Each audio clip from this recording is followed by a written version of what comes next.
Okay, work power energy का पहला question देखिए, that is NCERT question number 624। A bullet of mass 0.12 kg and horizontal speed 70 metre पर second. एक bullet ऐसे move कर रही है, हॉरिजॉन्टल स्पीड है इसकी 70 मीटर पर second. Strikes a block of wood, strikes a block of would,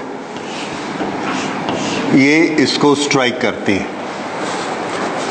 mass 0.4 kg।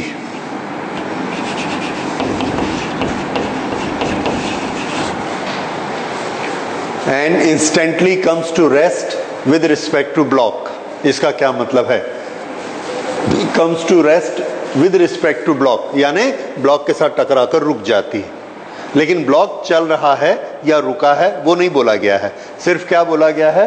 With respect to block it comes to rest, यानी ये इसमें धंस जाती है और यहां जाकर ये रुक जाती है। Okay, block is suspended bye a thin wire from the ceiling. ऊपर सीलिंग से इसको लटकाया गया है, तो ये बुलेट इसको हिट करती है तो ये थोड़ा सा लटक के ऊपर चला जाता है and it goes like this.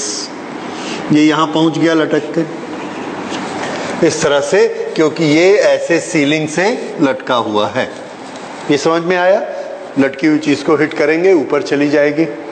Okay, calculate height to which block rise. ये इसकी स्ट्रेट डायरेक्शन है, तो ये जब ऐसे लटक कर ऊपर जाता है तो थोड़ी सी हाइट गेन कर लेगा ये वाली हाइट। और हमसे पूछा गया है calculate the height to which block rise. ये हाइट हमको निकालनी है। ये एक बहुत ही कॉमन क्वेश्चन है वर्क पावर एनर्जी का। इसको बनाने का तरीका और क्या रूल्स हैं वो देखिए। हम लोगों ने कंजर्वेशन ऑफ मैकेनिकल एनर्जी पढ़ा है। उसमें यह है कि अगर कोई ऑब्जेक्ट नीचे है, उसके पास कुछ काइनेटिक एनर्जी है, तो वो ऊपर जाएगा, काइनेटिक एनर्जी पोटेंशियल एनर्जी में कन्वर्ट हो जाएगी और दोनों का सम हमेशा कांस्टेंट रहेगा। That is conservation of mechanical energy. ठीक है? तो जब भी इस तरह के केसेस होंगे कि एक बॉडी नीचे है, नीचे लेवल पर, और उसके पास वेलोसिटी है, तो हमारे दिमाग में आना चाहिए कि इसके पास काइनेटिक एनर्जी है। वही बॉडी जब ऊपर पहुंच के एट रेस्ट हो जाती है, भले ऐसे चढ़े, भले ऐसे चढ़े, ऐसे जाए, जैसे भी जाए, अपने लेवल से ऊपर आ गई और एट रेस्ट हो गई। एट रेस्ट हो गई मतलब उसकी काइनेटिक एनर्जी खत्म। अगर उसको हाइट गेन हो गई तो उसका मतलब उसको पोटेंशियल एनर्जी मिली। और हमको मालूम है कि बाहर से अगर कोई हम एनर्जी का लेन देन नहीं करें तो जो काइनेटिक एनर्जी है वही पोटेंशियल एनर्जी में कन्वर्ट हुई होगी। ओके, अब यहां पर दो सिचुएशन है और दोनों को आपको अलग अलग समझना है। पहली सिचुएशन है ब्लॉक खड़ा है और बुलेट उसमें हिट करती है, तो बुलेट इसको एनर्जी देती है, बुलेट इसको मोमेंटम देती है। ये कौन सा केस है? आंसर है कोलिजन का। किसका केस है? कोलिजन। कोलिजन में किसी भी तरह का कोलिजन हो, क्या कंजर्व होता है? मोमेंटम। क्या कंजर्व होता है? मोमेंटम। इलास्टिक होगा तो काइनेटिक एनर्जी भी कंजर्व होगी, अगर इलास्टिक नहीं होगा तो काइनेटिक एनर्जी कंजर्व नहीं होगी। पर एक चीज पक्की है, क्या कंजर्व होगा? मोमेंटम। तो पहला जो चीज इसमें हो रही है that is momentum conservation collision. पहली जो चीज, पहला एक्शन जो हो रहा है दैट इज कोलिजन। कोलिजन में मोमेंटम कंजर्व होता है, ये हमको मालूम है। ओके, उसके बाद हम जो चीज निकालना चाहते हैं हाइट, वो किससे रिलेटेड है? तो आंसर है हाइट पोटेंशियल एनर्जी से रिलेटेड है। यहां से ये ब्लॉक जब यहां जाता है तो यहां पर इसके पास क्या होती है? Kinetic energy because of velocity, और यहां जाकर वो क्या बन जाती है? Potential energy due to height.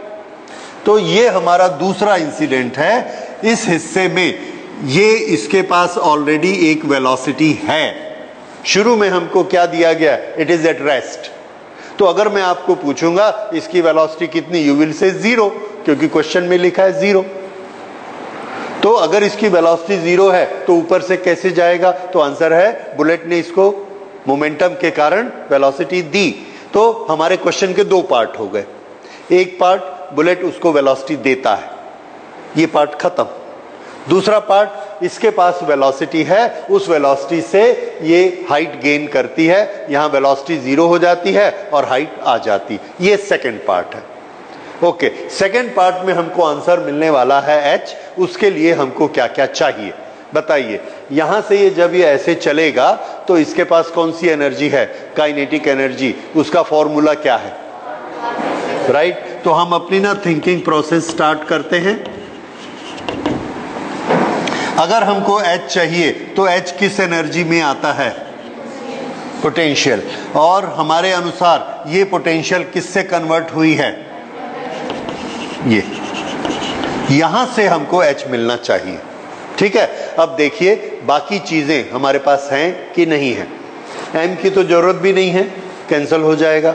g की वैल्यू हमको मालूम है, सिर्फ हमें क्या चाहिए? v। अगर हमको यहां पर v पता लग जाए तो h मिल जाएगा। अब हम सोचते हैं यहां v कैसा मिलेगा। तो स्टोरी के फर्स्ट पार्ट में आइए। फर्स्ट पार्ट में क्या है? Yes, conservation of momentum. उसका फॉर्मूला क्या होता है? m1 u1 m2 u2 m3 e3 जितने भी होंगे all equal to m1 v1 m2 v2, that is momentum before the strike, momentum after the strike. उसमें इसकी वेलोसिटी आएगी। तो that is conservation of momentum, conservation of momentum और या transfer of momentum. तो ये जो ट्रांसफर ऑफ मोमेंटम होगा इसमें हमको क्या मिलेगा? Momentum before is equal to momentum after.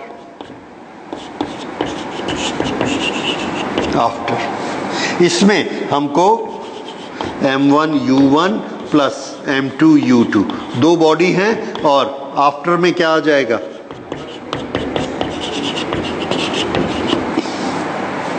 ये। इसमें चेक करिए, बुलेट मास मालूम है, गिवन है, वेलोसिटी मालूम है, गिवन है। m2 इसका ब्लॉक का मास मालूम है, इनिशियल स्ट्राइक करने के पहले वेलोसिटी 0 थी, ये भी मालूम है। ये पहले ब्लॉक का बुलेट का मास मालूम है। बुलेट की वेलोसिटी और ब्लॉक की वेलोसिटी ये दोनों एक हो चुकी हैं। ये अगर एट रेस्ट आ गया है और फिर ये पूरा सिस्टम ऐसे चलता है तो पूरे की वेलोसिटी यहां पर क्या हो जाएगी? v and v। तो हमको m1 मालूम है, m2 मालूम है, v नहीं मालूम है, v पता लग जाएगा। इस तरह से यहां से हमको v पता लगेगा और उस v को यहां यूज करके हम h निकालेंगे। समझ आया? ठीक है, अब शुरू करिए। अब बनाना किधर से शुरू करेंगे आप? नीचे से, यहां से बनाना शुरू करिए, इस पार्ट से। Conservation of, applying conservation of momentum.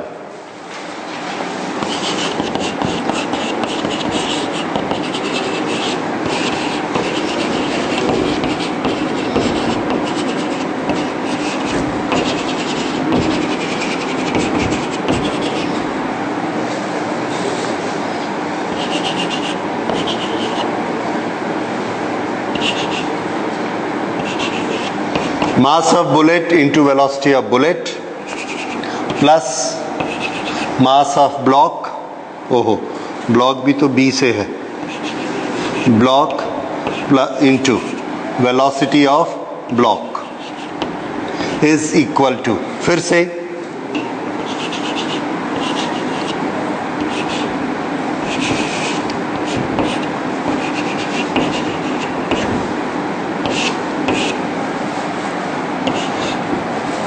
ये वाला इक्वेशन। कोलिजन होने के बाद दोनों आपस में ऐड हो गए, जुड़ गए और एक ही वेलोसिटी से चल रहे हैं, इसलिए राइट हैंड को हमने ऐसे बना दिया।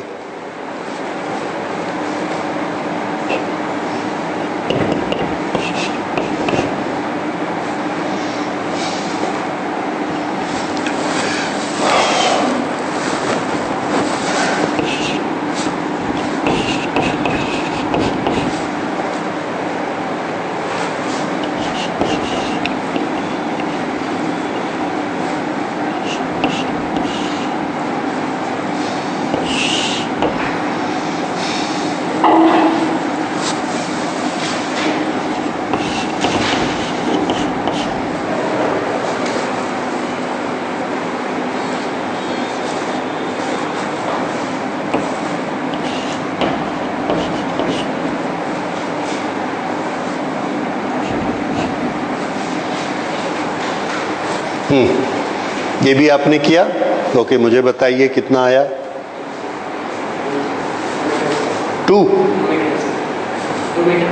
2 मीटर पर सेकेंड। देखिए बाकी सबका भी ऐसा आया। 12 4 जा 48।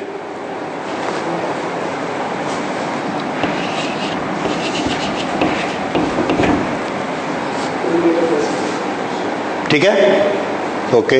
ये किसकी वेलोसिटी आ गई?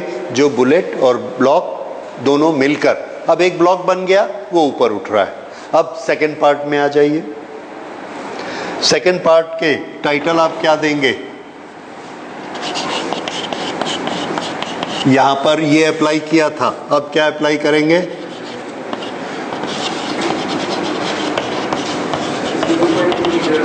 Very good.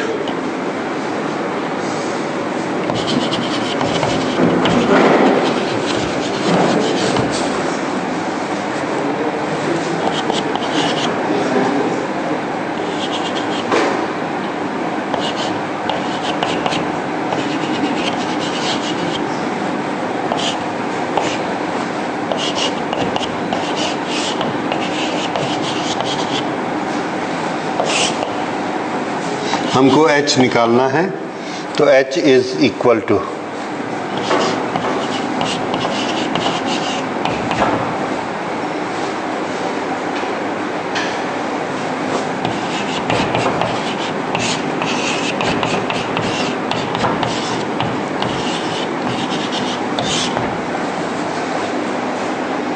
ठीक है। तो ब्लॉक कितना ऊपर उठ गया?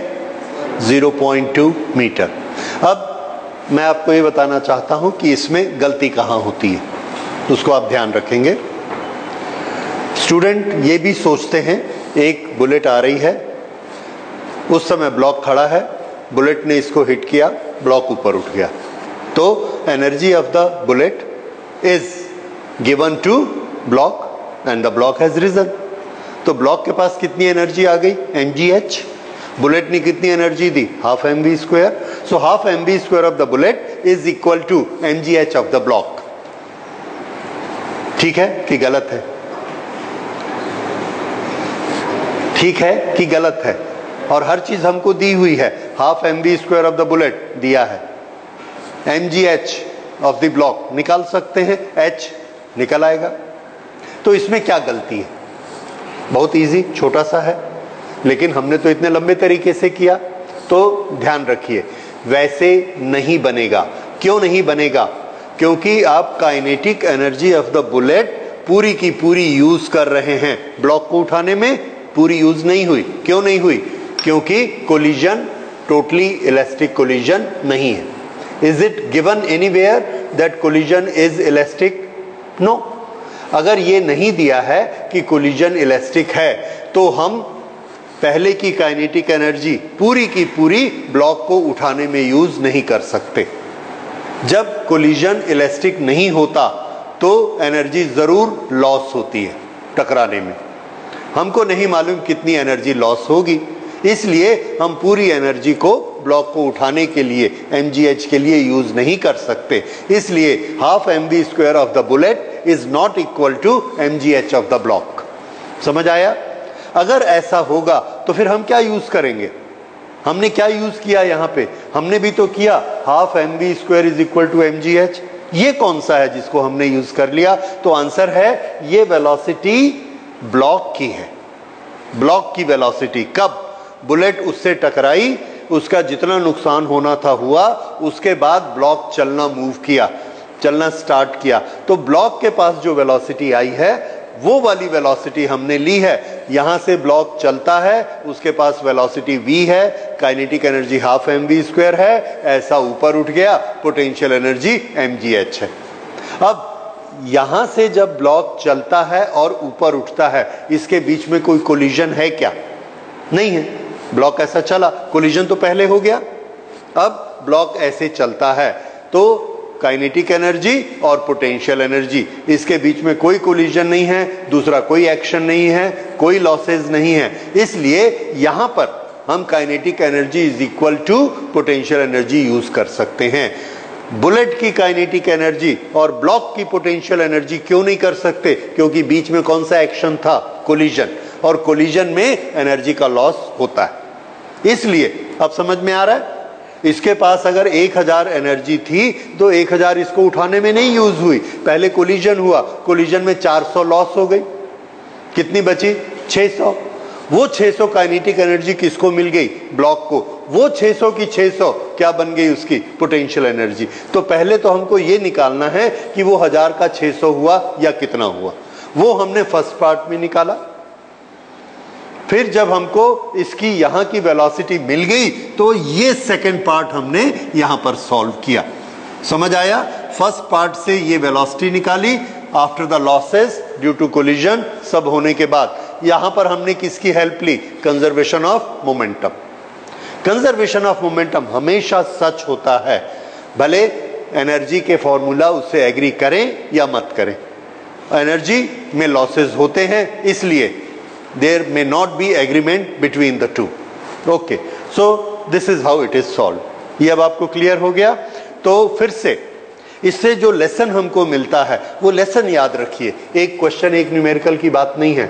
लेसन ये है कि जब भी कोलिजन होगा आप फाइनल वेलोसिटी आफ्टर कोलिजन किस रूल से निकालेंगे? Energy before is equal to energy after से निकालेंगे या momentum before is equal to momentum after से निकालेंगे? Momentum before collision is equal to momentum after collision. हमेशा वेलोसिटी इससे निकाली जाएगी, इसको बिल्कुल पक्का याद कर लीजिए, ठीक है? हमेशा फाइनल वेलोसिटी किससे निकालनी है? Momentum, right? तो ये पक्का याद रखिएगा, ऐसे होता है। और kinetic energy is equal to potential energy कब कर सकते हैं? जब बीच में कोई कोलिजन नहीं हो रहा हो, तब हम वो उस पार्ट को कर सकते हैं, या हमको ये लिख के दिया गया हो that the collision is totally elastic, तब कर सकते हैं, ठीक है? तो ये पॉइंट क्लियर। अब इस तरह का जो भी न्यूमेरिकल आएगा आपसे बनना चाहिए। ओके, अब दूसरे तरह के न्यूमेरिकल देखते हैं इसमें वो कैसे होते हैं। एक बार इसको पढ़िए।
और वो है यहां पर जो नोट करता हूं, how much energy is converted to heat.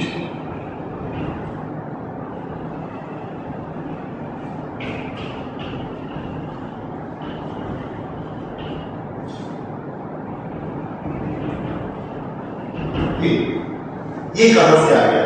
इस तरह से लैंग्वेज यूज करते हैं या ये लिखते हैं how much heat is produced.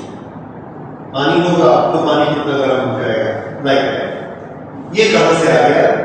तो इस बात को समझिए, ये एक इनइलास्टिक कोलिजन है। इनइलास्टिक कोलिजन में काइनेटिक एनर्जी कंजर्व नहीं होती। अगर काइनेटिक एनर्जी कंजर्व नहीं होती तो क्या होता है? आंसर है काइनेटिक एनर्जी का लॉस होता है। ये जो काइनेटिक एनर्जी का लॉस होता है, इसमें एक और प्रिंसिपल है कि एनर्जी तो कंजर्व होती है, लॉस कैसे होता है? तो जिसको हम लॉस कह रहे हैं वो बेसिकली लॉस नहीं होता है, that is a conversion. Kinetic energy is converted to heat energy, क्योंकि लास्ट जो फॉर्म होता है that is heat and heat is radiated out. तो ये जो काइनेटिक एनर्जी अगर इसमें कम हो गई तो वो कहां गई होगी? क्योंकि वो एक बेसिकली एनर्जी तो है, तो वो एनर्जी हीट में कन्वर्ट हो जाती है, and that completes the law of conservation. तो हमारे इस तरह के क्वेश्चंस में एक बहुत कॉमन चीज आएगी कि कितनी एनर्जी हीट में कन्वर्ट होगी। अब कितनी एनर्जी हीट में कन्वर्ट होगी ये निकालना बहुत आसान है। कोलिजन होने के पहले टोटल एनर्जी निकालिए, कोलिजन के बाद भी टोटल एनर्जी निकालिए, दोनों का जो डिफरेंस है that must have been converted to heat. Very simple. तो यहां देखते हैं heat conversion, heat conversion. This is kinetic energy before, or we should say energy before collision minus energy after collision. Energy की जगह kinetic energy. Kinetic energy before collision, kinetic energy after collision. ये जो होगा ये difference हमको क्या देगा? Heat. अब काइनेटिक एनर्जी बिफोर कोलिजन किसकी लेंगे? तो पहले कौन था इसमें? Bullet. So this is half into m 0.012 into square of the velocity 70 square. ये थी काइनेटिक एनर्जी बिफोर कोलिजन। तो बाद में कितनी हो गई? तो आंसर है बाद में ये इसके साथ एम्बेड हो गए, दोनों एक बन गए और दोनों यहां से चले। जब यहां से दोनों चलते हैं कोलिजन के जस्ट बाद में, उसको हमने लेना है। तो कोलिजन के जस्ट बाद में जब ये चलते हैं तो हमने इसकी वेलोसिटी निकाली थी और ये वेलोसिटी आपको मिली थी 2 मीटर पर सेकंड। तो इसके पास काइनेटिक एनर्जी कितनी थी? This is half mv square. Okay, क्या आपने हाफ mv स्क्वायर निकाला है? नहीं निकाला, निकाल सकते हैं। हाफ m है दोनों का 0.4 plus 0.12 0.412। This is 0.412 multiplied by square of velocity, square of 2, that is into 2 square, 2 square। ये आ गया। तो ये क्या निकला? काइनेटिक एनर्जी बिफोर, क्योंकि बिफोर में सिर्फ बुलेट के पास थी। काइनेटिक एनर्जी आफ्टर, आफ्टर में ब्लॉक प्लस बुलेट दोनों की वेलोसिटी का square mass. This gives us the answer and that is the heat. इसको अब आप कैलकुलेट करके मुझे बताइए कितना डिफरेंस आया। That is loss of kinetic energy and this loss of kinetic energy is converted. तो ये हमने इसकी कैलकुलेशन की और कैलकुलेशन करने से आया हाफ, ये एनर्जी है बुलेट की, ये एनर्जी है ब्लॉक की, दोनों का डिफरेंस हमने निकाला, हाफ कॉमन लिया, ये कैलकुलेशन हुई, स्क्वायर कर दिया 70 का, माइनस हाफ बाहर आ गया 0.412, 2 का स्क्वायर कर दिया, अगला step and this is the difference of the two, उसको हाफ किया this. So this is the heat, this energy loss. और ये आप देखते हैं ये बहुत ज्यादा, मोर देन 90% एक्चुअली ऐसा होता है। Most of the energy is lost in terms of heat. बहुत थोड़ी सी एनर्जी है जो इस प्लास्टिक कोलिजन में इसको मिली, जिसके कारण ये ऊपर चला। Okay, so this is how we calculate. तो हमेशा याद रखिए जब भी कोलिजन इन इलास्टिक या प्लास्टिक कोलिजन होते हैं उस समय most of the energy, kinetic energy is converted into heat energy and that is lost. इस तरह से आपको उसे बनाना है, energy before the collision, energy after the collision और दोनों का डिफरेंस लॉस। इस आफ्टर द कोलिजन के लिए जो वेलोसिटी चाहिए उस वेलोसिटी का वेक्टर क्या बताया? उसके लिए आप याद रखेंगे you have to use conservation of momentum. Conservation of momentum से इसकी वेलोसिटी निकालिए, उस वेलोसिटी से इसकी काइनेटिक एनर्जी निकालिए, दोनों का डिफरेंस देखिए, that will be the heat. Thank you. इन दोनों के एंगल अलग अलग हैं, एक अल्फा का इंक्लिनेशन है, एक बीटा का। दोनों में क्या चीज कॉमन है? तो आंसर है दोनों की हाइट कॉमन है। अगर दोनों का मास कॉमन है, दोनों की हाइट कॉमन है, जी कॉमन है, तो दोनों के पास क्या चीज़ कॉमन है? Potential energy mgh। दोनों के पास, दोनों ने कितनी हाइट तक नीचे आना है? h हाइट तक दोनों ने नीचे आना है। तो क्या इन दोनों को टाइम एक समान लगेगा या अलग अलग लगेगा? ये हमें निकालना है। एक समान क्यों लगेगा? रास्ता तो छोटा लंबा दिख रहा है। एक समान क्यों हो सकता है? हो सकता है जो यहां से आए ज्यादा स्पीड से आए तो लंबा रास्ता जल्दी तय कर लेगा, ये कम स्पीड से आए, हो सकता है, वी डोंट नो। वैसे ही इन्होंने दूसरी चीज क्या पूछी है? स्पीड। जब ये नीचे गिरेगा तो इसकी स्पीड कितनी होगी, जब ये यहां गिरेगा तो इसकी स्पीड कितनी होगी। ये दोनों चीजें हमें कैलकुलेट करनी है। ओके, तो स्टार्ट करते हैं।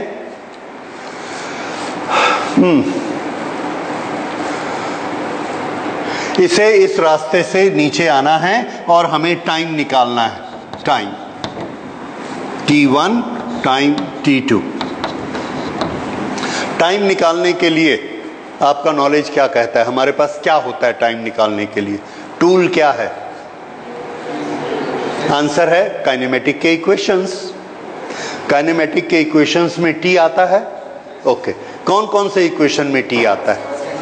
v is equal to u plus a t. उसके लिए हमें क्या क्या पता होना चाहिए? एक्सीलरेशन हमको मालूम है g, u हमको मालूम है 0, v नहीं पता है, नहीं निकाल पाएंगे t। दूसरा सोचो, s is equal to u t plus half a t square. उसमें हमको a मालूम है, u मालूम है। अगर हमको s पता लग जाए तो हम t निकाल सकते हैं।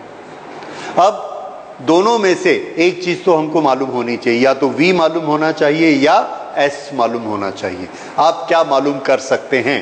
तो ये अगर h है, ये अगर अल्फा है, तो हम ये वाला s h की भाषा में निकाल सकते हैं।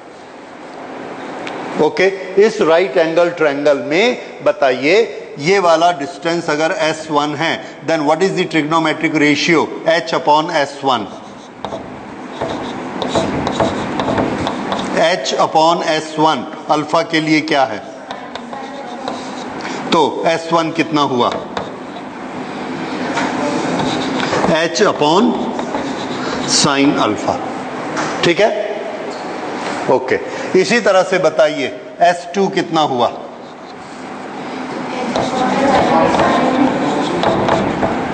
h upon s2 is sine beta, therefore s2 is equal to h upon sine beta.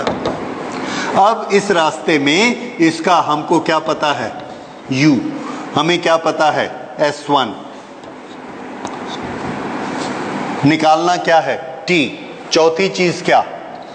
u a s t। ये हमें निकालना है। ये हमने सोच लिया h के टर्म्स में, u हमको मालूम है।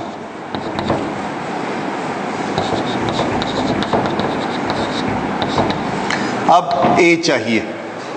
a कितना? नीचे आने के लिए a कितना होता है? जी, चलेगा कि नहीं चलेगा? नहीं चलेगा। क्यों नहीं चलेगा? क्योंकि ये वर्टिकली डाउनवर्ड होता है और ये थोड़ा सा ऐसा है, तो वो कोई प्रॉब्लम नहीं है। We can always find the component. अगर ये एंगल अल्फा है और तो बताइए ये एंगल कितना होगा? 90 माइनस अल्फा। जी की डायरेक्शन यहां से ये नीचे होती है जी। अगर ये जी की डायरेक्शन नीचे है, ये 90 माइनस अल्फा है, तो ये कितना हो जाएगा? जी, वेरी गुड, जी साइन अल्फा। अगर आपको कॉस वाला याद है तो भी ठीक है। जी इंटू कॉस 90 माइनस अल्फा, अगले स्टेप में कॉस 90 माइनस अल्फा क्या बन जाएगी? Sign alpha. तो ये क्या हुआ? जी साइन अल्फा। वैसे भी हमको याद है कि इंक्लाइन पर नीचे आने वाला जी कौन सा होता है? जी साइन अल्फा। फोर्स कौन सा होता है? M g sine alpha. तो इसलिए यहां पर एक्सीलरेशन हमको कितना मिलने वाला है? जी साइन अल्फा। ये जी साइन अल्फा। अब U A S T set हो गया किसके लिए? T1 के लिए। अब मुझे T2 के लिए बताइए। T2 U 0 A G sign beta, very good. S2 H upon sine beta. दोनों इक्वेशन सेट करिए, T1 T2 की वैल्यू निकालिए। ये वाला तो सेटिंग आपको आती है।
ओके, जरा देखिए मिलता है क्या एक्सप्रेशन? ठीक है, यही आ रहा है।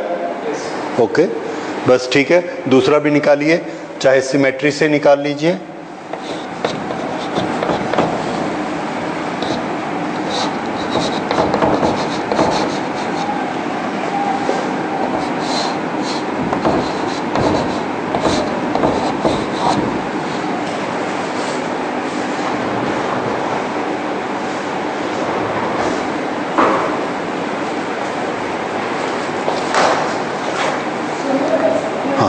नहीं, वो है तो ठीक है।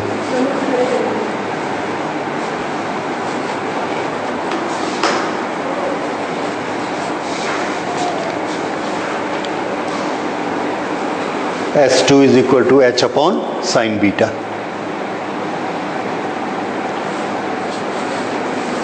अब इन दोनों को कंपेयर करके देखिए कौन छोटा और कौन बड़ा। अगर ये आपके दोनों आंसर आ गए तो इनको देखकर चेक करके बताइए T1 और T2 बराबर हैं कि अलग अलग हैं? T1 और T2 √2H upon G same है। ये बताइए कौन बड़ा है, T1 की T2? तो जिसका एंगल छोटा वो वाला टाइम बड़ा। तो अल्फा और बीटा में कौन छोटा है? जी नहीं, अल्फा छोटा है। ये देखो ना, ये एंगल छोटा है, ये एंगल बड़ा है। तो अल्फा अगर छोटा है तो टाइम कैसा लगेगा? ज्यादा टाइम लगेगा। दिख रहा है, लंबा ज्यादा है। समझ आया? तो इसका रिजल्ट भी हम लिख सकते हैं,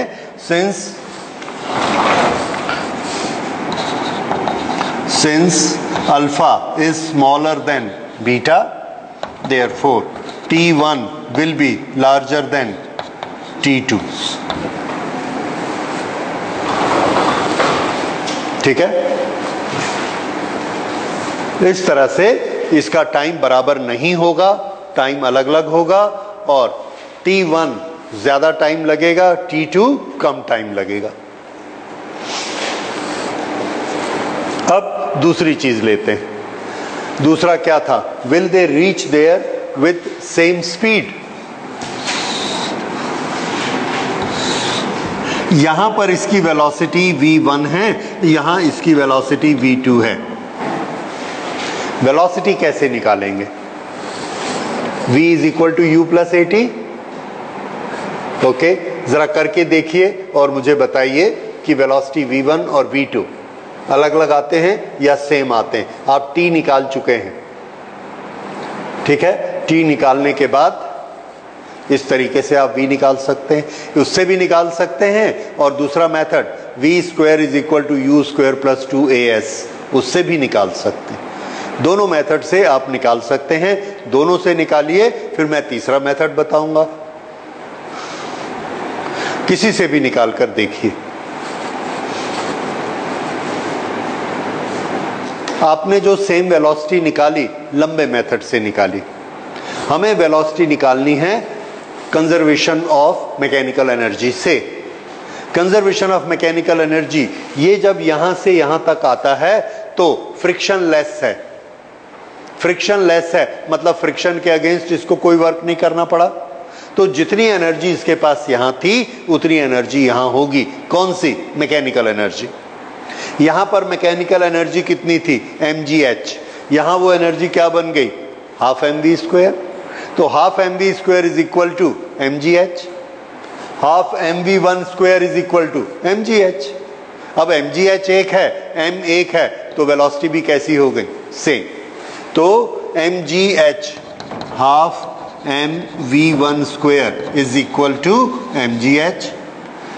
दूसरे केस में half mv2 square is equal to mgh। Therefore v1 is equal to v2।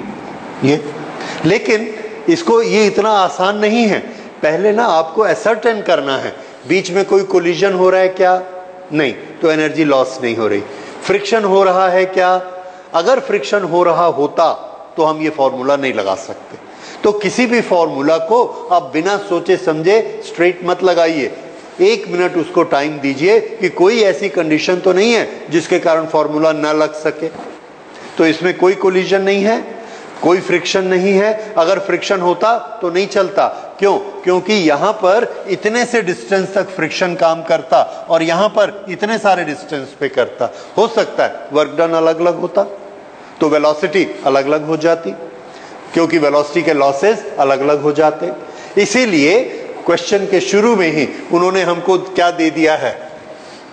Friction less. समझ आ गया? तो इस तरह से ये दोनों चीजें याद रखिए। फिर से इसको इन प्रिंसिपल याद कर लीजिए। हमारा स्लोप जितना भी हो, अल्फा हो, बीटा हो, कम हो, ज्यादा हो, क्या चीज सब तरफ से सेम रहेगी? वेलोसिटी। क्या चीज सब तरफ से सेम रहेगी? वेलोसिटी। छोटे रास्ते से गिरेगा तो भी, बड़े रास्ते से गिरेगा तो भी। क्या चीज अलग अलग होगी? टाइम। छोटे रास्ते से टाइम अलग, बड़े रास्ते से टाइम अलग। और एक तीसरी चीज है, अगर हम इन दोनों को वापस ऊपर ढकेल के ले जाना चाहें ऐसे और इधर से ऐसे, तो किस तरफ हमको फोर्स ज्यादा लगेगा? कैसे मालूम? Very good. फोर्स का फॉर्मूला है mg साइन अल्फा।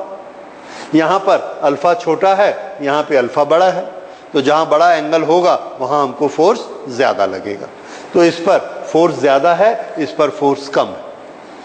ठीक है? तो ये तीनों चीजें क्वांटिटीज हमने देखी और इससे इसको सॉल्व किया। ये क्वेश्चन पढ़ा आपने? 1 kg block situated on a rough incline connected to a spring of spring constant 100 Newton per meter. The block is released from rest. The block moves 10 centimeter down the incline before coming to rest. यानी जैसे ही हम block को छोड़ते हैं वो गिरना शुरू होता है। ऐसे गिरना शुरू होता है, पर थोड़ी देर गिरने के बाद वो रुक जाता है। ऐसा फिसलने के थोड़ी देर बाद, यानी कितना फिसलने के बाद? 10 सेंटीमीटर ऐसे फिसला और उसके बाद रुक गया। क्यों ऐसा रुका होगा? क्योंकि जैसे वो नीचे आता है स्प्रिंग खुलता है और स्प्रिंग में एक रिस्टोरिंग फोर्स लगता है। वो रिस्टोरिंग फोर्स इस ब्लॉक में उल्टी तरफ लगता है।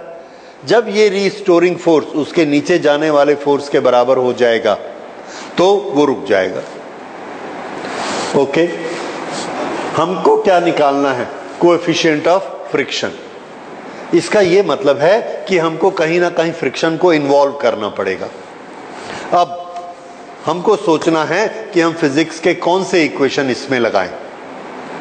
क्या हम ये इक्वेशन लगा सकते हैं कि नीचे वाला फोर्स जब ऊपर वाले फोर्स के बराबर हो जाएगा तो ये रुक जाएगा?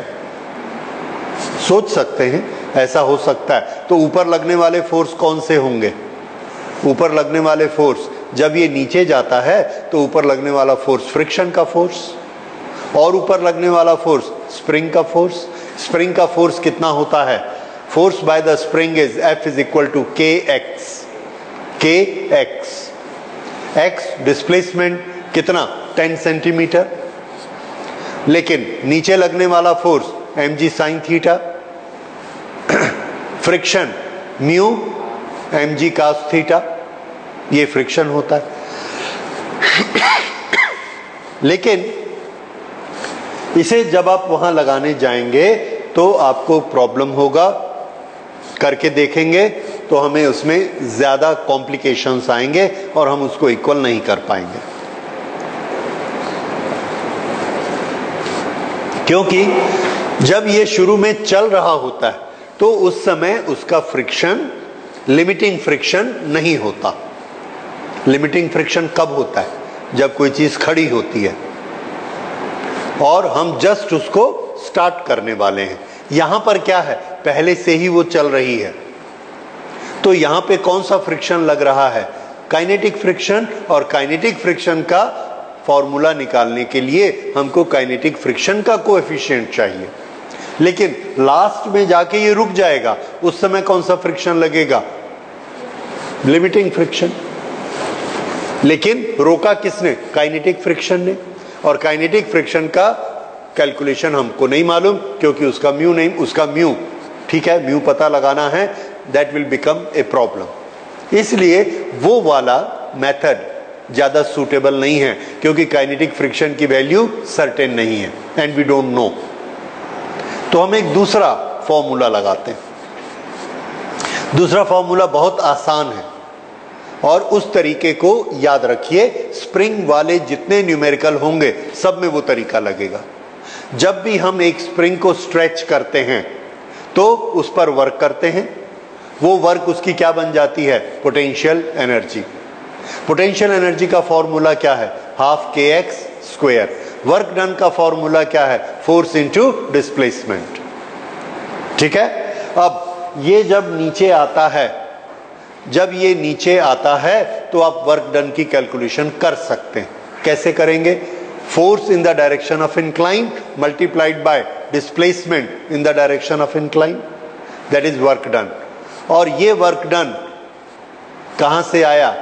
या ये वर्क डन से एनर्जी बनी किसकी?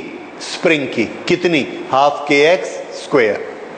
जितना ये वर्क कर सकता होगा उतना वर्क करके ये रुक गया। वो सारा वर्क किसमें कन्वर्ट हो गया? Potential energy of the spring. ये दोनों आपस में कैसे होने चाहिए? Equal. Total work done by the block कब कंप्लीट हो गया? जब ब्लॉक रुक गया। जब ब्लॉक रुक गया उसका फर्दर डिस्प्लेसमेंट बंद हो गया, उसका मतलब वो और काम नहीं कर रहा। इसका मतलब उसने जितना काम कर दिया उतनी ही, only that much potential energy is stored in the spring। अब आप इस क्वेश्चन को देखकर सोचिए, क्या आप ये डाटा निकाल सकते हैं? Potential energy stored in the spring, बताइए क्या निकल सकती है? कैसे? K दिया है, X दिया है, तो यहीं से शुरू करते हैं। शुरू करिए। Potential energy stored in the spring after stretch.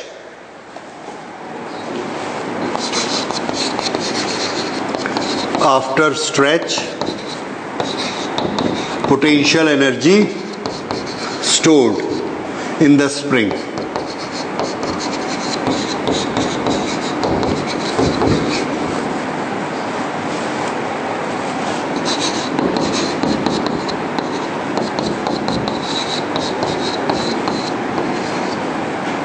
Half kx square. This is equal to half k.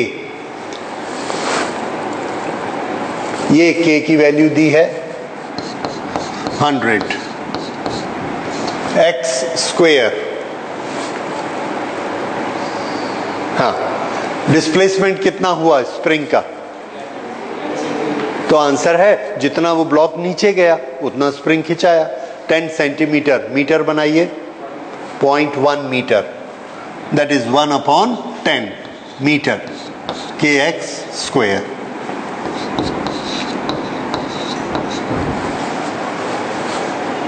ये आ गया 0.5 जूल, कैपिटल जी। ये हो गया potential energy in the spring. ये पोटेंशियल एनर्जी किसके बराबर है? Work done by the block. अब work done by the block निकालते हैं, उसमें हमको फ्रिक्शन को इन्वॉल्व करना है, तब हम फ्रिक्शन निकाल पाएंगे। वर्क डन किसका फॉर्मूला क्या है? Force multiplied by displacement in the direction of force. कौन सा फोर्स हम लेंगे? यहां पर देखिए, फोर्स वो लेना है जो कि डिस्प्लेसमेंट की डायरेक्शन में है। ये फोर्स कितना होगा? ये आप सब जानते हैं कितना होता है, mg साइन अल्फा। अल्फा कितना? 37 डिग्री। ये फोर्स लगा। डिस्प्लेसमेंट कितना? 10 centimetre. Can be multiply the two? Answer no. क्यों? नहीं, वी कैन, वो नहीं। और सोचिए, ये वाले फोर्स को हम एज इट इज यूज नहीं कर पा रहे हैं। क्यों? क्योंकि ये नेट फोर्स नहीं है। Very good. जब ये फोर्स नीचे लगता है तो फ्रिक्शन का फोर्स ऊपर लगता है, फिर भी ये नीचे आता है। तो जब ये नीचे आ रहा है तो किस फोर्स के कारण आ रहा है? आंसर है नेट फोर्स के कारण। And what is the net force? This force minus force of friction. Okay, तो वो नेट फोर्स निकालिए।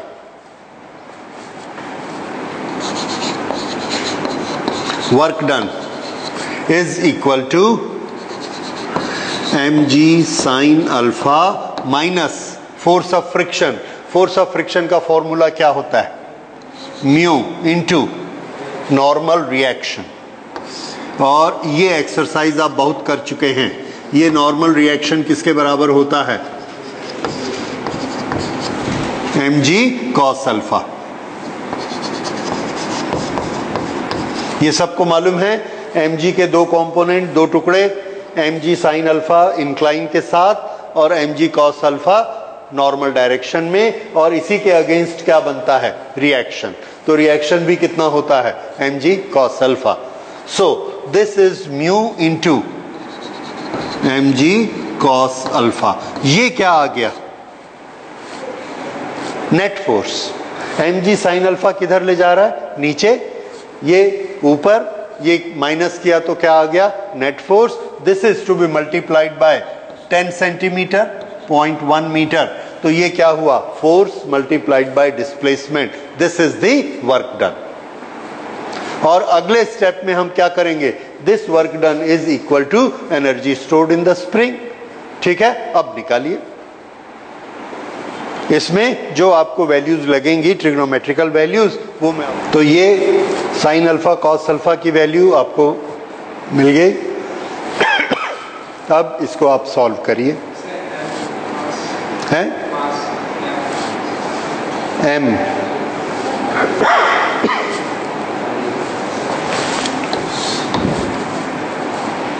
m is given.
ठीक है, थोड़ा सा सावधानी से करिए and it is very simple.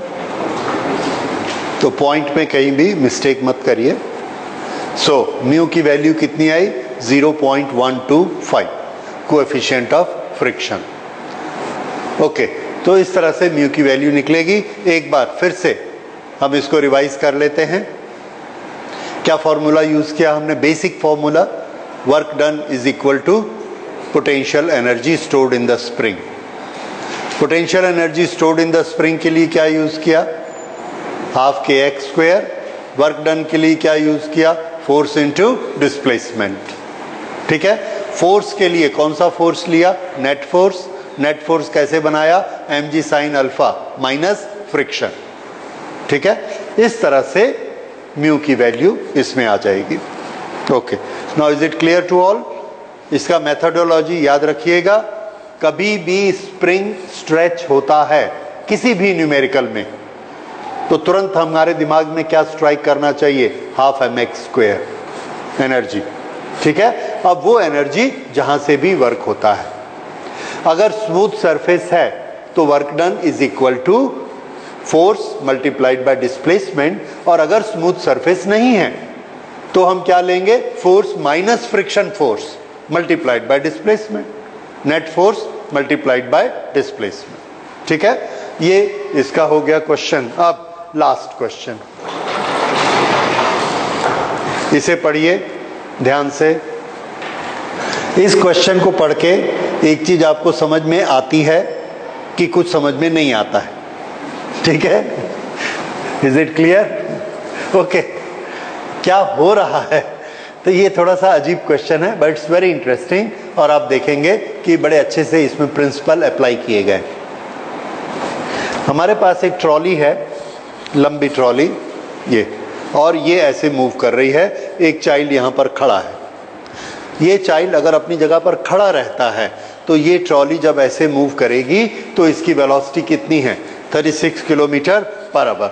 हम लोग सब 36 को कन्वर्ट करना जानते हैं। कितना हो जाएगा? 10 मीटर पर सेकेंड। ओके, 10 मीटर पर सेकेंड से ये ट्रॉली ऐसे चल रही है। अब 36 को भूल जाइए, ये 10 मीटर पर सेकेंड से ऐसे चल रही है और बच्चा यहाँ खड़ा है। अचानक ये इधर दौड़ना शुरू कर देता है। अगर ये ऐसे दौड़ना शुरू कर देता है तो दौड़ के यहाँ आया और कूद गया, कितना टाइम तक वो दौड़ता रहा? क्यों हमको चाहिए time? From the time child begin to run, how much trolley has moved. फिर से ये देखिए,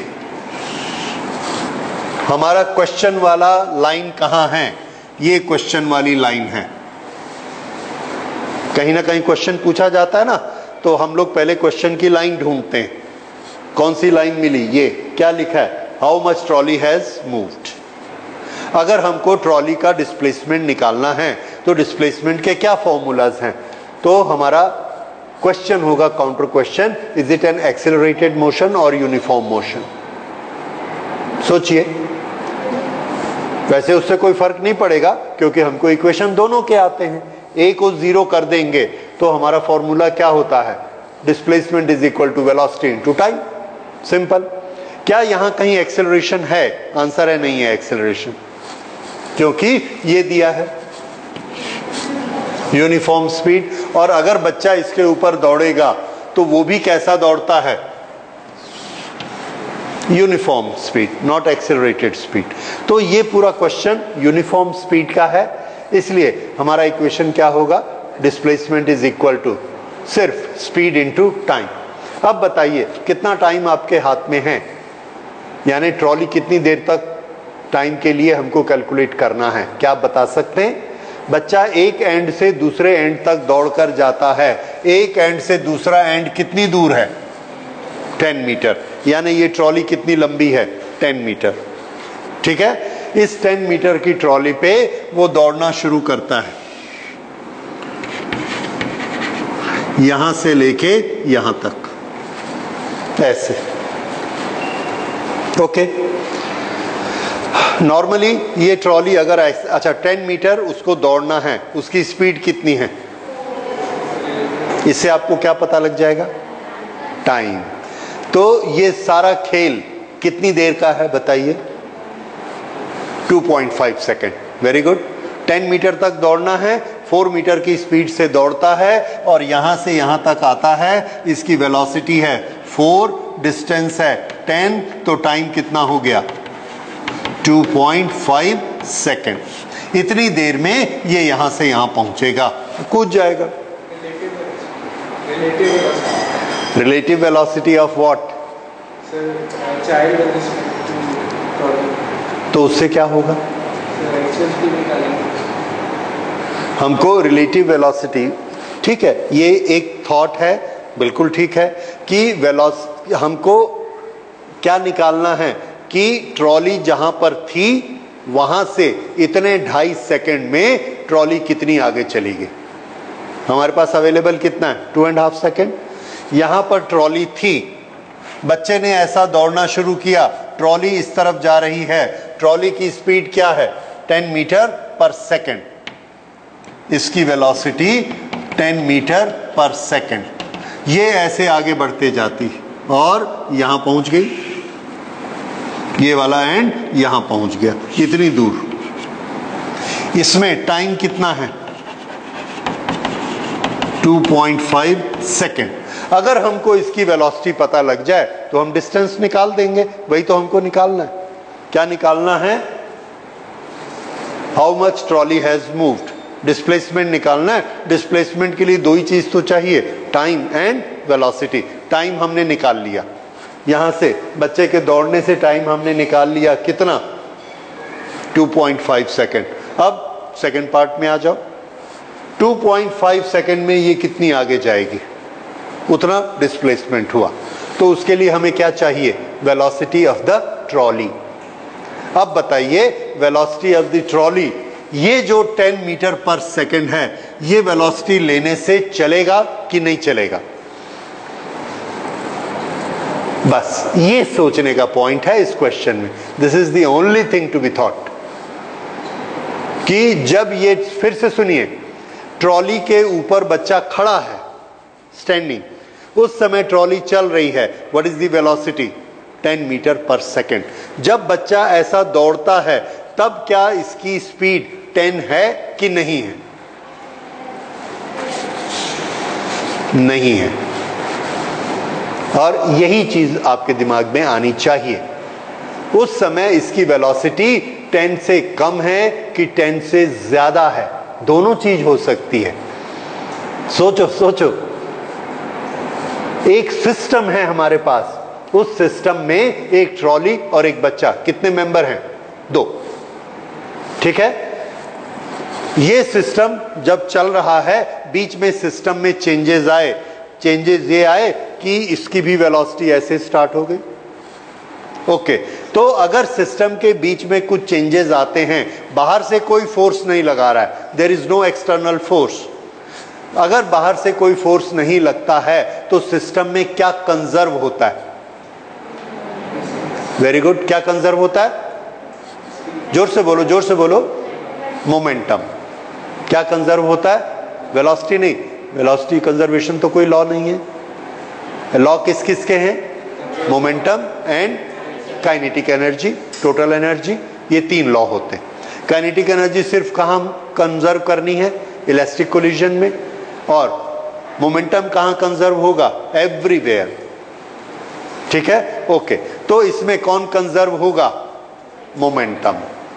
यहां पर बात बनेगी। अब देखिए, जब बच्चा नहीं दौड़ रहा था उस समय इस सिस्टम का जो मोमेंटम है, और जब बच्चा दौड़ रहा है उस समय जो इस सिस्टम का मोमेंटम है, ये दोनों मोमेंटम कम ज्यादा होंगे या एक बराबर होंगे? बताइए।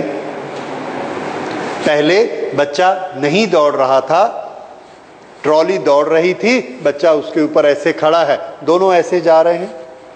ये इस समय इसका कुछ मोमेंटम है, बच्चे ने दौड़ना शुरू कर दिया, बाहर से कोई फोर्स लगा?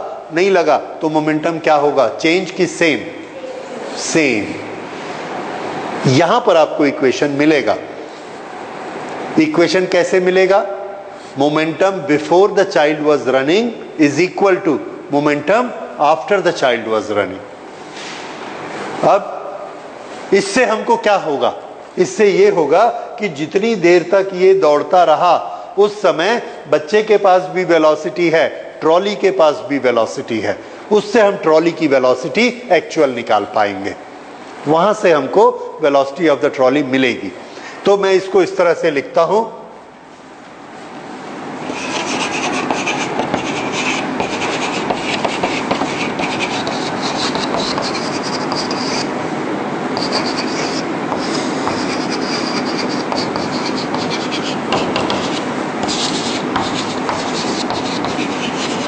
ये हमने डिक्लेयर किया, during motion of child momentum is conserved. देखिए momentum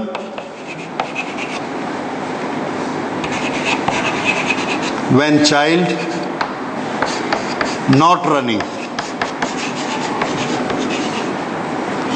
is equal to momentum when child running.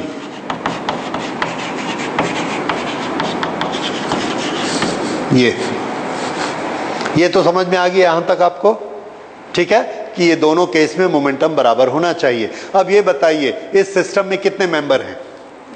2। तो when the child was not running दोनों का मोमेंटम जुड़वा दीजिए।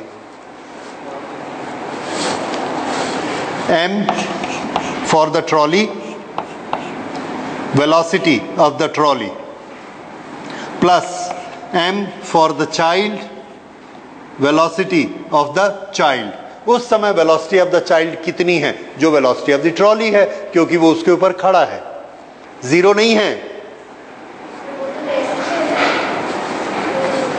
ये ट्रॉली चल रही है तो ये चाइल्ड खड़ा है कि चल रहा है? चल रहा है, 0 नहीं है उसकी वेलोसिटी, क्योंकि ये सारी वेलोसिटी हम विद रिस्पेक्ट टू ग्राउंड ले रहे हैं, with respect to ground. Okay, तो ये वेलोसिटी भी वही है जो वेलोसिटी ऑफ द ट्रॉली है। तो ये क्या बना? मास of the trolley plus mass of the child multiplied by velocity of the trolley before the child was running, when the child is not running. ये आ गया। क्या ये डाटा हमको दिया है? ए ट्रॉली 200 kg, चाइल्ड 20, वेलोसिटी 10। ये आ गया momentum when the child was not running. Is it clear? इसको आप छोटा सा, अभी हमने इतना ज्यादा बोला, सोचा, लिखा, अदरवाइज छोटी सी चीज क्या है? एक ट्रॉली चल रही है बच्चे सहित, कितना मास है? 200 + 20, वेलोसिटी कितनी है? 10, तो मोमेंटम कितना हुआ? 200 + 20 मल्टीप्लाइड बाय 10। ये है मोमेंटम बिफोर। अब जब बच्चा दौड़ने लगता है वो मोमेंटम थोड़ा आपको सोचना पड़ेगा। उस समय is equal to mass of the trolley, velocity of the trolley, जो कि हमको निकालना है, इसलिए इसको हम VT ही रखेंगे, plus mass of the child into velocity of the child. अब बोलो वेलोसिटी ऑफ द चाइल्ड कितनी? इसी पे ही सारा दारोमदार है। वेलोसिटी ऑफ द चाइल्ड कितनी है? ट्रॉली आगे जा रही है किस वेलोसिटी से? 10। उसके ऊपर बच्चा लेफ्ट में जा रहा है किस वेलोसिटी से? 4। वेरी गुड, बिल्कुल ठीक। देखिए ये आगे जा रही है किस वेलोसिटी से? 10। ये इसके रिस्पेक्ट में 4 ऐसा जा रहा है, तो ये आगे जा रहा है कि पीछे जा रहा है? आगे जा रहा है, लेकिन इसकी वेलोसिटी कितनी? 10 में से कितना लेस कर देंगे? 4, तो इसकी वेलोसिटी कितनी आ गई? 6। इसको ना एक छोटा सा क्वेश्चन मैं आपको अलग से बनाकर दे सकता हूं। देखिए, relative velocity, velocity of the child with respect to trolley is velocity of child minus velocity of trolley. Velocity of the child with respect to trolley हमको दी गई है कितनी, 4। किस तरफ, लेफ्ट, लेफ्ट, ठीक है। Velocity of the child, velocity of the child ये निकालनी है हमने। वेलोसिटी ऑफ द ट्रॉली 10 सामने की तरफ। बताइए वेलोसिटी ऑफ द चाइल्ड कितनी हुई। वेरी गुड, ये -10 इधर आया +10, velocity of the child is equal to. इसी चीज को मैं आपको डायग्राम से समझा रहा हूं कि ये ऐसा 10 से चल रही है और ये इधर 4 से चल रहा है, तो अल्टीमेटली 10 ज्यादा होता है, तो हमको चाइल्ड कैसा दिखेगा आगे जाते हुए, पर किस वेलोसिटी से, 10 - 4 दैट इज 6। मैथमेटिकली ऐसे निकलेगा, ठीक है, रिलेटिव वेलोसिटी के इक्वेशन से, रिलेटिव वेलोसिटी से इस तरह से VC6 आया।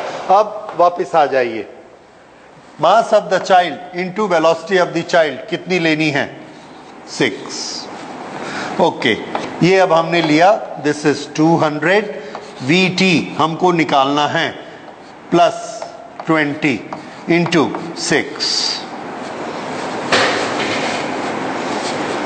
तो जब बच्चा उधर दौड़ के आता है तो वेलोसिटी ऑफ द ट्रॉली में चेंजेस आ जाते, इसलिए हमने उसको क्या लिख दिया, VT। और ये हमारा इक्वेशन जमा किसका इक्वेशन सेट हुआ, कंजर्वेशन ऑफ मोमेंटम। अब VT निकालिए।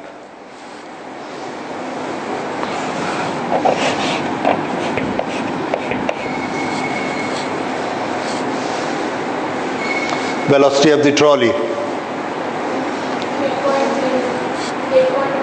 8.3, मतलब वेलोसिटी मतलब स्लो हो गई है, 8.3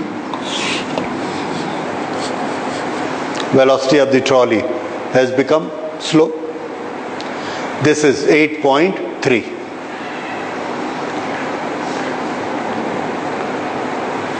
Sure? बाकी लोग भी करके देखिए। आपने किया, आपका आया 10.4,